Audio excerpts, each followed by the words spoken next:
kitchen creations into a profitable business. Turning those passions into profits, that's what we're talking about. Maybe you've got, a secret family recipe for like the world's best cookies. Oh, tell me about it.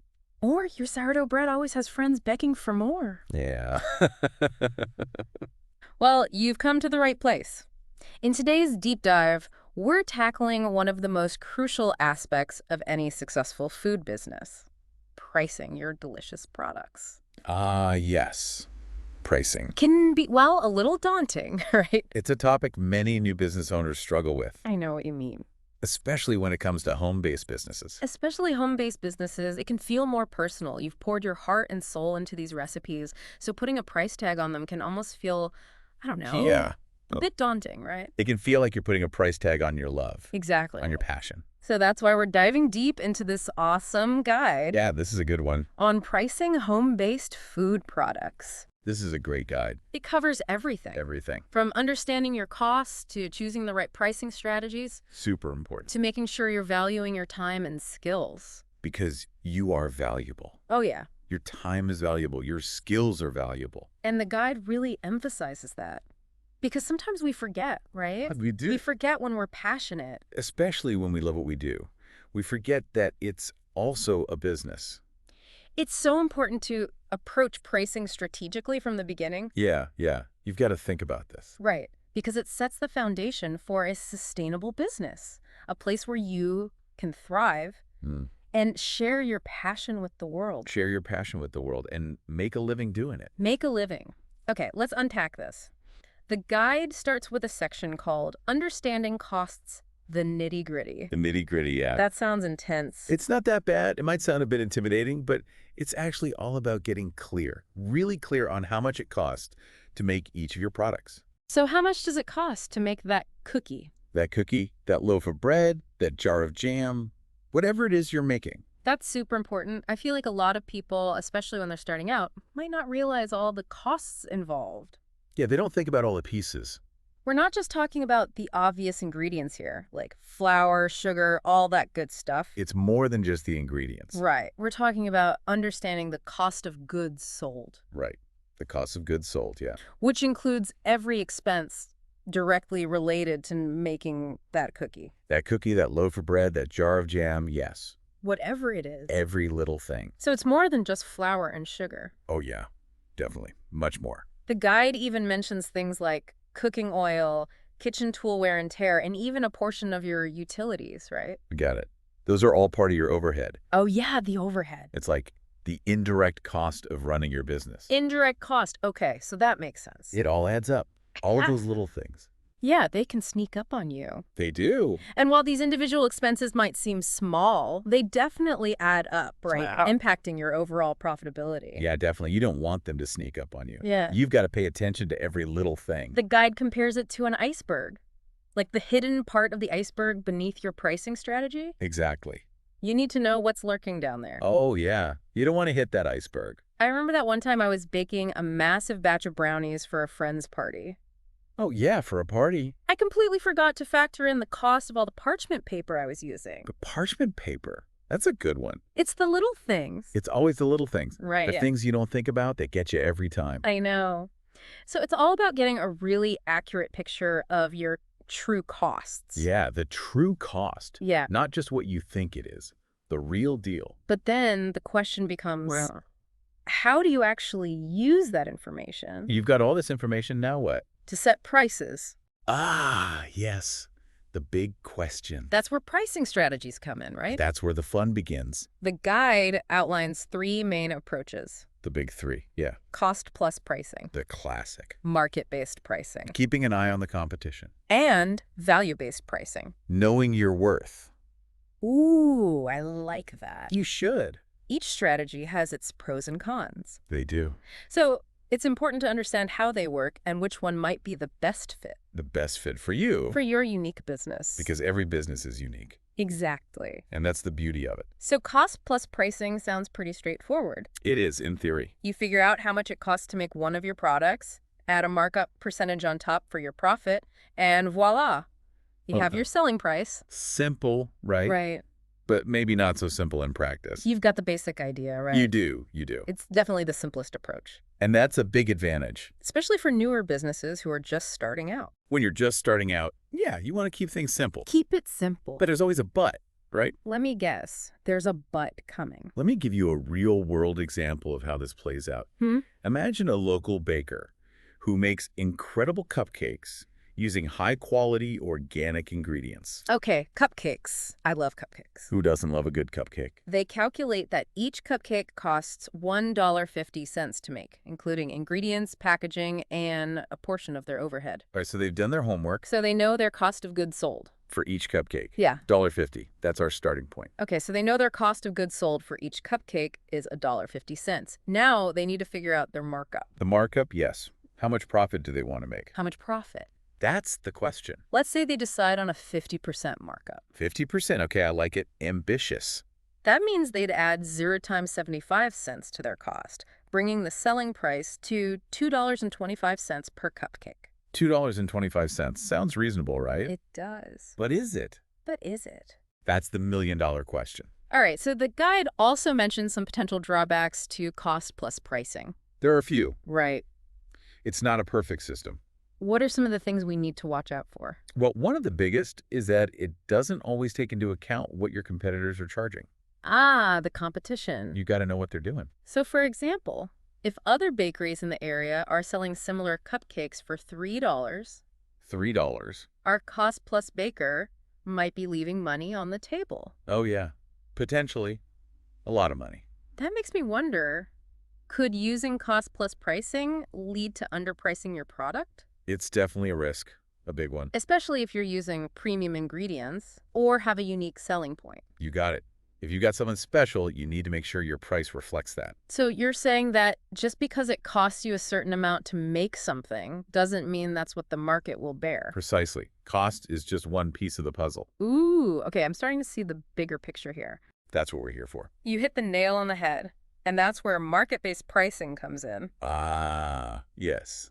Market-based pricing. Instead of just focusing on your cost, you also consider what similar products are selling for in your market, You got to know your market. both locally and online. Both. Can't forget about the online market these days. So it's kind of like doing a little bit of market research A little bit of detective work. to see what the going rate is. What are people actually paying for these things? Say for a dozen chocolate chip cookies The classic. or a loaf of artisan sourdough bread. My personal favorite. Precisely. So this strategy, it can be really helpful for staying competitive Staying competitive, yeah. and making sure you're not pricing yourself out of the market. You don't want to be too expensive. Nope. Nobody wants to be the most expensive one out there. Unless you're selling like, I don't know, a luxury item. Well, even then, you have to be careful. Right. There's always a limit. Think of it like a reality check, Oh, right? yeah? Yeah, a reality check. You might think your sourdough is worth $10 a loaf, but if everyone else is selling theirs for $6, you need to understand why Why? What are they doing that you're not? and adjust accordingly. Maybe they're using cheaper ingredients, or maybe they have a more efficient process. Need to know. But I can also see how market-based pricing could potentially lead to underpricing Oh, yeah. That's the other side of the coin. if you're not careful. You don't want to undervalue yourself. Especially if you're using like truly top-notch ingredients The good stuff. or have a super efficient process You've got it down to a science. or offering something truly unique. Something special. Something nobody else has. That's where the concept of value-based pricing comes into play, right? Value-based pricing. Now we're talking. This is about understanding the perceived value of your product to the customer. Perceived value. That's the key. It's not just about the cost of ingredients, it's about the whole package. The experience, the story. What makes your product special? Like, if I'm using those fancy ingredients, Organic, yeah, fair trade, locally sourced, and hand decorating each cookie, each and every one. I can probably charge a premium compared to someone who's using basic supermarket ingredients. Absolutely. You're offering something different, something better. You're not just selling a cookie, you're selling an experience. An experience, a story, a level of quality. A level of quality that justifies a higher price point. And people are willing to pay for that Yeah. if they see the value. Think about those gourmet chocolate shops that charge $5 for a single truffle. Oh, yeah. Those truffles, they're amazing. But $5. They're not just pricing based on the cost of chocolate and cream. Nope. They're pricing based on the craftsmanship, The artistry. the luxurious experience they're creating. The whole package. Okay, this is making me rethink my entire pricing strategy. It's a game changer. I'm starting to see how important it is to not only understand my costs, but also to really consider the unique value I'm bringing to the table. But there's another piece of this puzzle we need to talk about. Oh, yeah. There's always another piece of the puzzle. Profit margins. The lifeblood of any successful business. The lifeblood. Okay, so it's not just about covering your costs. It's about making sure your business is actually thriving. Thriving. Yeah. Sustainable. Growing. And sustainable, right. You want to be in this for the long haul. So you're not just baking to break even. Nope. You're baking to build a business. But making enough money to reinvest in your business, maybe buy some fancy new baking equipment or, Or take a vacation. finally treat yourself to that stand mixer you've always wanted. Exactly. You deserve it. Profit margin is the percentage of your selling price that's pure profit. What's left over after you subtract all your costs? Okay, so it's what you actually get to keep. The bottom line. The bottom line. And here's the thing. You can actually use your desired profit margin to work backward and figure out your selling price. Reverse engineering. Wait, walk me through that. Okay, let's break it down. So let's say I want to have a 30% profit margin on my cookies. 30%. All right. How do I use that to determine my price? All right. So let's say your cost per dozen is $4. $4, okay. To achieve that 30% profit margin, you need to divide that cost by 1 minus your desired profit margin 1 minus my desired profit margin. in decimal form. So Okay. 0.30. 0.30, okay. So $4 divided by 0.70 equals approximately $5.71. $5.71, all right. That's the selling price you need to hit that 30% profit margin goal. Whoa, that's pretty cool. Math is cool. It feels a lot more strategic than just randomly adding a markup percentage. It is. It's all about being intentional. But I have to admit, for a long time, I fell into the trap of just charging friends and family for the cost of ingredients. Ah, the friend and family discount. We've all been there. While it's a kind gesture, It is. It is. You want to be nice to your friends and family. it's important to remember that your time and skills are valuable too. So valuable. You deserve to be compensated for your expertise, just like any other professional. You're a professional baker. Don't forget that. The guide emphasizes this a lot. It even says that home-based businesses often undervalue this aspect. Which makes sense, right? When you're so passionate about what you're making. It's easy to get caught up in the joy of baking and forget that you're also running a business. It's all about finding that balance. Exactly. The balance between passion and profit. But here's the thing. Valuing your time doesn't have to be complicated. No, it doesn't. It can be quite simple, actually. You can calculate an hourly rate for yourself. Just like any other job. That reflects your skills and experience. What are your skills worth? What's your experience level? So if I spend, say, 3 hours baking 100 cookies and value my baking skills at $15 an hour, $15 an hour, okay. that's $45 of labor cost right there. Even before ingredients and everything else. Even before ingredients, that's a whole new way of looking at it. It changes the game. It really highlights how important it is to factor in all those costs, All of them.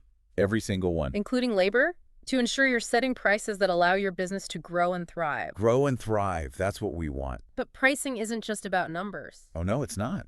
It's about so much more than that. There are other factors that play a huge role in perceived value Perceived value. There's that phrase again. and what customers are willing to pay. At the end of the day, it's the customer who decides. You're talking about packaging and presentation, right? Packaging and presentation. Don't underestimate the power of packaging. Because a dozen cookies in a plain plastic bag just doesn't have the same appeal as those same cookies nestled in a decorative tin with a ribbon. Oh, yeah. Presentation is everything. It's all about creating that wow factor. You want people to be excited about your product Yeah. before they even taste it. Exactly. Packaging is an extension of your brand, It's your first impression. and it can significantly influence perceived value. It can make all the difference. Think about those beautifully packaged artisanal chocolates Oh, yeah, those chocolates, they get me every time. or handcrafted soaps. So pretty. The presentation elevates the entire experience, It makes it feel special. justifying a higher price tag. People are willing to pay for that special feeling, It's like you're selling a gift, more than just a product. not just a product. And that's a powerful concept to keep in mind as you develop your pricing strategy. But hold on. We've got a whole lot more to explore. including those special cases where you might adjust your prices. Oh yeah, we've got some good stuff coming up. And some insider tips to make sure you're truly maximizing your earning potential. We're going to dive deep into all that and more right after a quick break. Okay, we're back and ready to dive into the psychology of pricing. This sounds fascinating. It is. It is. What are some of the psychological principles that can influence how customers perceive our prices? Well, one of the most well-known principles is called anchoring. Anchoring. Yeah, it's the idea that the first price a customer sees acts as an anchor, influencing their perception of subsequent prices. So if I see a really expensive gourmet cookie for $5, $5, wow. and then I see a homemade cookie for $2, that $2 cookie might suddenly seem like a bargain. Exactly, even if it's still more than you'd normally pay. Even if it's more than I'd normally pay. That $5 cookie, even though you might not buy it, sets a reference point, A reference point, okay. making the $2 cookie seem more reasonable. More reasonable in comparison, yeah. That's anchoring. That's a clever tactic. Are there any other psychological tricks of the trade? Oh, there are plenty. Another interesting one is the decoy effect. Decoy effect. This involves introducing a third option Third option. that's intentionally less attractive Less attractive. Okay. to make one of the other options seem more appealing. Okay, I'm intrigued. Give me an example. Let's say you're selling two sizes of cookies, a small one for $1 $1. and a large one for $3. $3. Okay. You could introduce a medium-sized cookie for $2.50. So 50.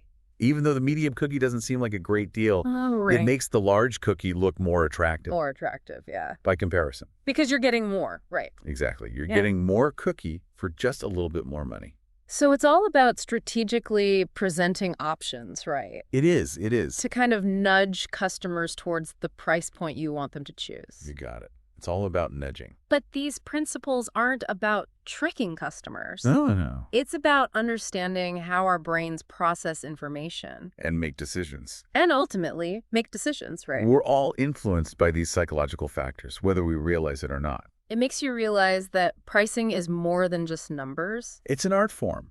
It's a subtle art form. Are there any other psychological factors we should be aware of? Absolutely. One that's often overlooked is the power of framing. Framing. It's about how you present your prices Okay. to influence perception. Okay, I need an example here.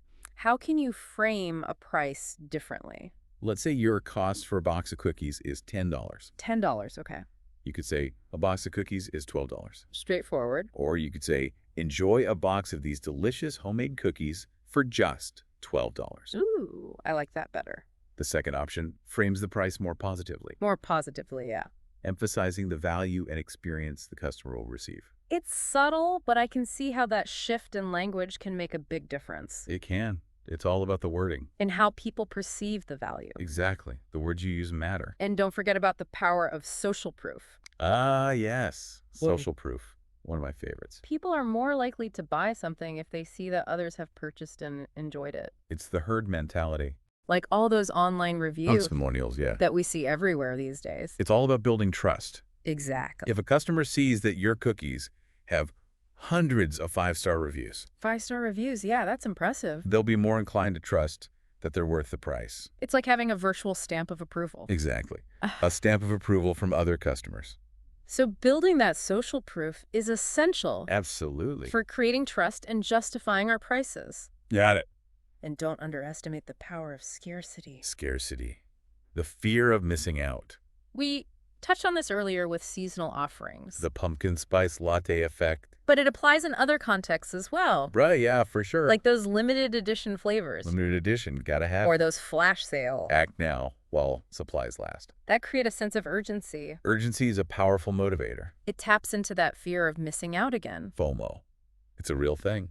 But it's important to use these tactics ethically and authentically, right? Of course, of course. You don't want to create artificial scarcity or mislead customers. No. That's not good business. It's all about being transparent, And building trust. building trust.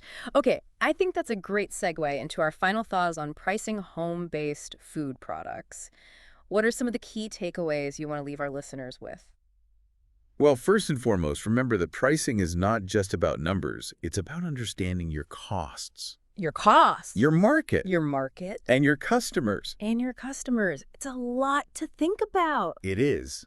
But it's worth it, It's a holistic approach. taking into account both the financial and the psychological aspect. The financial and the psychological, that's what we've been talking about today. Yeah. And don't be afraid to experiment. Try new things, Yes. see what works. Test different pricing strategies, gather feedback, and adjust as needed. Right. Exactly. It's a journey of discovery. It is. It is. Enjoy the ride. And most importantly, believe in the value you're offering. Believe in yourself. You've poured your heart and soul into these creations, so don't undervalue your time, your skills, and your passion. You are worth it. Charge what you're worth. Right. Absolutely. When you believe in your products and price them accordingly, your customers will too. This has been such an incredible deep dive into the world of pricing home-based food products. I feel like I've learned so much. We too? I hope our listeners feel the same way. I hope so too. And to all our budding food entrepreneurs out there, remember, pricing is an ongoing process. Don't be afraid to experiment, learn, and adjust as you go. And most importantly, have fun. That's it for this episode of The Deep Dive. Thanks for joining us.